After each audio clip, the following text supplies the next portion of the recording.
ایک علاقے میں معروف تھا کہ اپنے ہاں وہ وہاں کے جو بڑے عالم تھے، وہ بزرگ تھے، ان کو دعوت دیا کرتے تھے لوگ، گھر میں آؤ ہمارے یہاں برکت ہو جائے.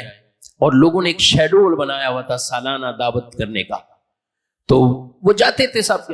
ایک کے یہاں دعوت پہ گئے، جب دعوت پہ گئے تھے اب وہ کھانا کھانے کے بعد جب چلے گئے تو ان کا بچہ اپنے ابا جی سے کہنے لگا کہ بھائی وہ جو حضرت صاحب آئے تھے ہمارے کمرے میں میرے پیسے رکھے ہوئے تھے، پیسے غائب ہو گئے، پیسے ہی نہیں. تو انہوں نے کہا یار تم ایک نیک بندے پر ایسے الزام لگا رہے ہو، تم تلاش کرو، رقم ادھر ادھر تلاش کرو. آپ اس پر کہہ رہے ہو کہ وہ پیسے لے کر چلے گئے، ہمارے گھر میں جو دعوت میں آئے تھے وہ نیک آدمی تھے.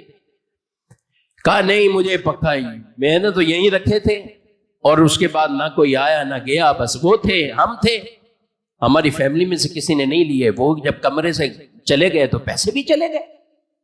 اب والد بھی تھوڑا سوچ میں، کب کہوں، کیا کہوں، بات کروں نہ کروں. بیٹا بھی اسی طرح والد سے اجازت مانگے، والد منع کر دیں، نہیں بات نہیں کرو، نہیں تم بات نہیں کرو، گھر میں تلاش کرو، کچھ ایسے کہا. خیر کرتے کرتے پورا سال گزر گیا اور آئندہ سال پھر اس گھر میں انہی کی دعوت ہے. اب جب گھر میں دعوت ہے، کھانے کھونے کا اہتمام ہونے لگا تو بیٹے نے جیسے ہی دیکھا کہ باپ ابھی باہر ہے تو اس نے کہا کہ آپ ناراض نہ ہونا، ایک بات کرنی ہے آپ سے. پچھلے سال آپ ہمارے گھر میں آئے تھے، ہمارے گھر میں پیسے کچھ گم ہو گئے تو میں پورا سال گزار دیا ہے اور آپ سے پوچھ نہیں سکے، تو بس یہی آپ سے سوال ہے. وہ بزرگ رونے لگ گئے. وہ کہتے ہیں لو جی، ابا جی نے تو اب ڈانٹ پلانی ہے، ابا جی نے منع بھی کیا تھا پوچھنا نہیں، اب انہوں نے میں نے پوچھ لیا. وہ رونے لگ گئے. اوپر سے والد صاحب کیا ہوا؟ تو بچے نے بتایا کہ میں نے آج ان سے وہی سوال کر لیا جو پورا سال ذہن میں سوچتا رہا ہوں، میں نے انہی سے آج پوچھ لیا. یہ رونے لگ گئے. انہوں نے کہا حضرت صاحب آپ معافی دے دیں، اور بچے نے غلطی کر لی، آپ سے یہ بات پوچھ لی ہے تو آپ رونا موقوف کریں، دعوت کھائیں اور کھانا کھاتے ہیں. وہ کہتے ہیں میں اس بات پہ رو نہیں رہا کہ یہ بچے نے مجھ سے پوچھا ہے، اس پہ مجھے کوئی غم نہیں ہے، کوئی دکھ نہیں ہے، میں اس پہ نہیں رو رہا. میں اس بات پہ رہا ہوں. یہ قرآن پاک آپ کے سامنے غلاف میں رکھا ہوا ہے، لے کر آؤ. غلاف کھولا، جیسے ہی غلاف کھولا ان کی رقم ان کے حوالے کر دی. کہا کہ تمہارے پیسے یہاں بکھرے ہوئے پڑے تھے، میں نے اس غلاف کے اندر رکھ دیے کہ قرآن تو تم پڑھتے ہوں گے، جیسے قرآن کھولو گے تو یہ تمہیں تمہاری رقم مل جائے گی.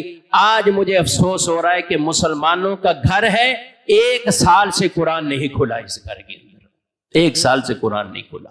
میں اس بات پہ رو رہا ہوں، اس پہ نہیں رو رہا کہ تم نے یہ میرے اوپر کوئی الزام یا ایسی بات کی ہے. مجھے اس بات پہ یقین ہو گیا کہ قرآن نہیں کھلا، تبھی تو 1 سال سے یہ اسی شش و پنج میں رہ کے ہماری رقم کہاں چلی. یہ سمجھا تو گئے، لیکن شاید مجھے اور آپ کو اور بہت سے گھرانوں کو یہ بات سمجھا کے چلے گئے. آج اپنے گھروں میں جائیے گا، دیکھیے گا، شاید گھر میں رکھے ہوئے قرآن پاک پہ بہت گرد آ چکی ہو، بہت مٹی بھی آ چکی ہو، کبھی غلاف کھول کر نہ شاید دیکھا ہو. ہر ایک کی، پھر بھی میں بار بار کہہ رہا ہوں، مجھ سے ناراض مت ہوئیے گا، لیکن میں اور آپ سارے اپنی اس انداز پر ضرور سوچیں، اپنے بچوں کے حوالے سے سوچیں. اگر آج آپ کے بچے کے ہاتھ میں 24 گھنٹے موبائل ہی ہے اور آپ دیکھو کہ اس کے ہاتھوں میں قرآن کبھی نہیں آ رہا، تو یہ آپ اچھا سبق انہیں نہیں سکھا رہے، یہ اچھی تربیت آپ انہیں نہیں کر رہے. جب آپ کے سامنے ان کے ہاتھوں میں قرآن نہیں ہے تو کیا امیدیں لگا کے بیٹھے ہو کہ ہمارے بعد میں کیا اصالے ثواب کرتے رہیں گے، یہ ہمیں پڑھ پڑھ کر بخشتے رہیں گے؟ پھر یہ امیدیں نہیں. اس لیے آج سے یہ میرے بھائیوں اپنے گھروں کے اندر بھی یہ ضرور انداز رکھیں قرآن پڑھنے کا. اور قرآن چاہے 1 صفحہ ہی پڑھ لو، آدھا صفحہ پڑھ لو، کچھ آیتیں پڑھ لو، اور یہ سب گھر والے پڑھیں.